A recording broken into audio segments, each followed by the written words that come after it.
अगर प्यार करने की हिम्मत है तो दुनिया से लड़ने की भी हिम्मत होनी चाहिए। जी हाँ, हमारे अनिरुद्ध बोस साहब जी, शायद आप एक बात भूल रहे हैं कि अर्शी जो है, अर्शी आपसे सच्चाई सच्चाई कर रही है और वो बखेड़ा करा करेगी। अगर आप उससे कुछ भी बताते हैं, अगर सच्चाई कहते हैं कि आप कहाँ गए थे, जनक के मिलने गए थे कि जनक के पास गए थे, उससे मिलने गए थे, तो वो बहुत बड़ा बखेड़ा कर सकती है। वो अपनी नसें भी काट सकती है, अपनी जान भी दे सकती है, या बहुत बड़ा तमाशा भी कर सकती है। वह कर देगी, ऐसा वो कर सकती है। यदि तुमने ऐसा बोल भी दिया, उसे पता भी चला कि तुम कहाँ गए थे, तुम्हारे लिए ना वो कोई प्यार वार नहीं करती। वो तुमसे बस तुम्हारे साइको की तरह बस तुमको चाहना चाहती है, पाना चाहती है, तुमको अपना बना के रखना चाहती है। वो नहीं चाहती कि तुम किसी और के लिए जाओ, किसी और के पास जाओ। बस वो चाहती है कि आप उसके पास रहो। और झनक से तो इतनी घृणा करती है कि झनक के पास आपको देखना भी नहीं चाहती। और ये ऐसा वो कर सकती है, आपको अपना बनाने के लिए, झनक से दूर करने के लिए वो कुछ भी कर सकती है। उसके दिमाग में, उसका दिमाग का कोई ठिकाना नहीं है, वो कुछ भी कर सकती है। वो साइको आदमी है, यह बात तो पता होनी चाहिए। लेकिन इसके बाद भी अनिरुद्ध हिम्मत करके अगर कर रहा है भाई, तो उसको हिम्मत को सलाम है। अनिरुद्ध को हिम्मत तो दाद देनी पड़ेगी और उसको दाद देनी चाहिए कि, लेकिन इस हिम्मत के बाद असली जो खेड़ा खड़ा होने वाला है, अनिरुद्ध बोस कुछ नहीं कर पाएंगे। और बनेगा हिम्मत वाला फ्लॉप बनेगा, वो भी वही स्टार बनेगा, जो बनेगा सो बनेगा। लेकिन उसकी दिलचस्पी होना चाहिए ना। दोस्तों नमस्कार, मैं आपको दोस्तों, आप हमारे स्वागत है आपको हमारे चैनल में। जनक के आने वाले एपिसोड को तो भाई सभी को ये बात बखूबी पता है कि जनक और अनिरुद्ध के बीच जो प्रेम कहानी है, वो मिलाकर एक नया चरम सीमा पर चल रही है। एक चरम सीमा पे आनंद के साथ वो आगे बढ़ रही है दोनों के बीच। बट ये अर्शी जो बीच में है ना, ये आगे बढ़ने नहीं देगी उनको, उनकी पर काटेगी ज़रूर वो। लेकिन एक नए मुकाम पर पहुंच चुकी है। लेकिन इन दोनों की तो जब ये बात पता चलेगी, कभी ना कभी उसको स्वीकारना पड़ना ही पड़ेगा। होगा नहीं, फालतू में बखेड़ा खड़ा कर देगी अर्शी। देखिए सीरियल में हीरो हीरोइन का तो एक एक दूसरे के लिए होंगे ही, यह बात तो हमें भी पता है। लेकिन भाई उनके बीच में तमाम तरह के कॉम्प्लिकेशंस जो है ना, वो आने वाले हैं। और उनके पहले एक दूसरे के साथ गलतफहमियां रहती हैं, और उनको कोई गलतफहमी नहीं थी। इनको अपनी गलतफहमी खुद माइंड में फिट करी थी। यानी कि कुल मिलाकर एक बात तो सच है कि दोनों लोग एक दूसरे के लिए बने हैं, लेकिन वो नहीं चाहते। और भगवान पता नहीं क्या करना चाहता है कि उन दोनों को एक साथ मिलाकर भी नहीं रखवा रहा है। आखिर वो कर क्या रहा है। इतने देर से बोल रही थी कि अब ये कौन बोले रही हूँ, कौन बोल रही हूँ, क्या बोल रही हूँ, कुछ पता नहीं चल रहा है। क्यों भाई, गलत फहमियाँ कौन पता है। जो प्यार करता है उसे उसमें उसे उसे उस पर भरोसा नहीं है, तो दूसरा कोई कौन करेगा। अनिरुद्ध को जनक के ऊपर भरोसा है। जनक कभी किसी के साथ नहीं कर सकती है, लेकिन यह भरोसा को तो अलग लेवल पे ही लेकर जा रहा है। वो तो बोलता है कि जनक, और तुमसे प्यार करता हूँ, मुझे पता है कि तुम भी मुझसे प्यार करती हो, लेकिन तुम आदित्य के साथ रिश्ते में आगे बढ़ रही हो। आदित्य को जाकर अनुरोध कर, जो बोलता है कि बधाई हो, तुम तो जीत गए और मैं भाई हार गया, अब तो जनक तुम्हारी है। ये भाई ज़बरदस्ती का इधर से क्यों मुड़ते हो। राजकुमार रवाय बनते तो इधर से जाते हो, तो भाई शाहरुख खान मत बनो या सलमान खान मत बनो। जो बनना है अपने लिए बनो। अगर आप प्यार करते हो जनक से, तो आप उससे बोलो ना, क्यों इधर उधर की बातें करते हो वगैरह। सिमरन वगैरह के किरण क्यों इधर उधर कर रहे हो, दगाबाज चले गए और क्या क्या कर रहे हो। नौकरी लगा के IAS PCS बनूंगी, क्या समझदार नहीं आती। अनिरुद्ध बोस जो most confuse character of the television का इंडस्ट्रीज का जो सबसे मोस्ट कंफ्यूज कैरेक्टर है, वो अनिरुद्ध बोस का है। उसको पता ही नहीं चलता वो कब क्या करता है। कभी किसी के साथ, कभी अर्शी के साथ, कभी झनक के साथ जाता है। कभी अर्शी को आई लव यू बोलता है, तो झनक से बोलता है कि उसके लिए अपने गेम छोड़ दो, हार जाओ। और कभी दौड़ के चला जाता है झनक के पास, अर्शी को बोलता है कि मैं तुम्हारे लिए कुछ नहीं हूँ, तुम मेरे ज़िंदगी से चली जाओ। ये क्या मतलब, समझ में नहीं आता अनिरुद्ध का। तो जो भी है, अगर तुम जाना चाहती हो तो जा सकती हो, मैं तुम्हें रोकूंगा नहीं। हाँ, लेकिन मैं जनक के पास जाऊंगा ज़रूर, ऐसा बोलता है अनिरुद्ध अर्शी से। बाकी घर वाले भी सबको रोकते हैं, लेकिन वो किसी की नहीं सुनता। बस उसको ये है कि उसको मुंबई जाना है जनक के पास, और वो सबसे लड़ झगड़ के जाता है जनक के पास। यहाँ तक कि वो अपने पिता की भी बात नहीं सुनता, उनको भी अपनी आंखें दिखाता है और उनको भी डांट के चुप करा देता है। बट उनकी बातें भी नहीं सुनता, अपनी माँ की भी बातें नहीं सुनता।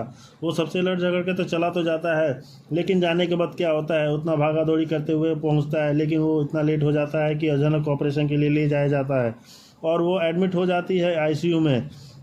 ऑपरेशन थिएटर से निकाला जाता है। ऑपरेशन थिएटर में भी लेके जाता है, तब तक भी अनिरुद्ध बोस नहीं पहुंचता है।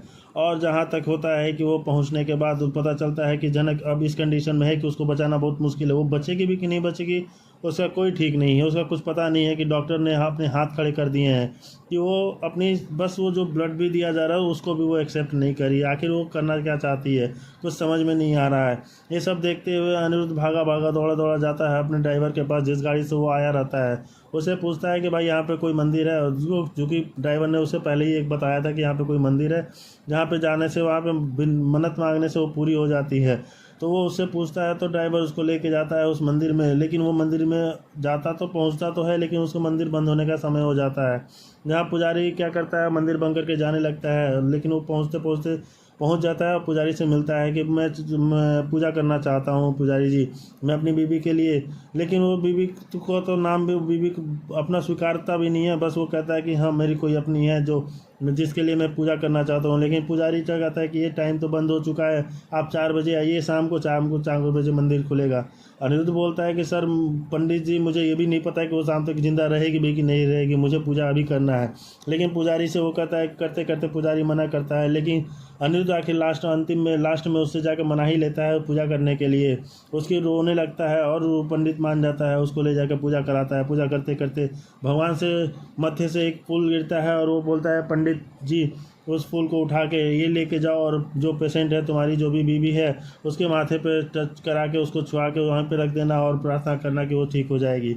वो फूल लेके अनिरुद्ध भागा भागा दौड़ा दौड़ा जाता है हॉस्पिटल में, लेके जाता है। लेकिन बहुत लेट हो चुका रहता है। उसको ऑपरेशन से थिएटर से निकाल के आईसीयू में एडमिट करने जाता है। उसको वेंटिलेटर पर रखने के लिए ले जाया जाता है। लेकिन तब तक वो पहुंच जाता है गेट तक। जब तक जनक पहुंचती है तब तक वो भी पहुंच जाता है और उसके माथे पे वो फूल रख के कहता है कि तुम ठीक हो जाओगे जनक, आई लव यू जनक, मैं तुम्हें खोना नहीं चाहता, तुम आई लव यू बोलता रहता है। लेकिन तो जनक तो बेहोश है, उसको कहाँ कुछ खबर है, वो कहाँ कुछ कहेगी।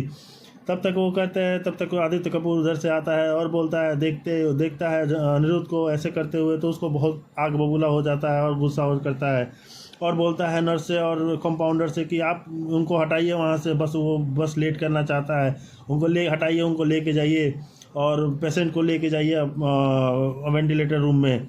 और ये सब करते हुए कंपाउंडर जो होते हैं अनिरुद्ध को पकड़ के हटाते हैं वहाँ से और उसको लेके तो जाते हैं। बट उसके बाद से उसकी जो प्रेयर होती है, जो प्रार्थना होती है जो अनिरुद्ध ने की है जनक के लिए, वो चमत्कार के रूप में काम करती है। जनक को जो रिकवर नहीं कर रही थी वो रिकवर करने लगती है।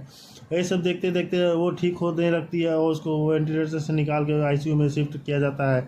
वो वहाँ से भली चंगी ठीक हो जाती है और फिर वो निकलता है। तो फिर वहाँ से जब वो जाता है जनक से मिलने के लिए तो जनक बोलती है मैं आपका चेहरा भी नहीं देखना चाहती, आप अब जाइए अर्शी दीदी के साथ रहिए और आप उनके साथ अपने जीवन बिताइए। मैं नहीं चाहती कि मेरी वजह से आपकी ज़िंदगी ख़राब हो, अर्शी दीदी की ज़िंदगी ख़राब हो। आप यहाँ से चले जाइए, मैं यहाँ से रहूँगी भी लेकिन मुझसे कभी भी ज़िंदगी में कांटेक्ट मत करिएगा, ना ही मैं आपसे कोई कांटेक्ट करना चाहूँगी। ये सब कहती है कि अनिरुद्ध का दिल टूट जाता है और वो वहाँ से रुआसा होकर चला जाता है। जब बाहर निकलता है तो आदित्य कपूर उधर से आता है तो बोलता है तुम जीत गए भाई, मैं हार गया, तुम जीत गए। लेकिन आदित्य कपूर को ये बात समझ में नहीं आती कि आखिर ये कह रहा है, क्यों कह रहा है ऐसा। फिर वो करते करते तो जाता है जनक के पास। वो कहता है कि चलो जनक से हो सके मैं भी पता चले कि क्या आखिर अनिरुद्ध ऐसा क्यों कह रहा है, क्यों ऐसा उसने बोला। कहीं जनक ने तो उसको जाने के लिए नहीं बोल दिया, जनक ने कोई अपना रिश्ता तो नहीं तोड़ लिया उससे।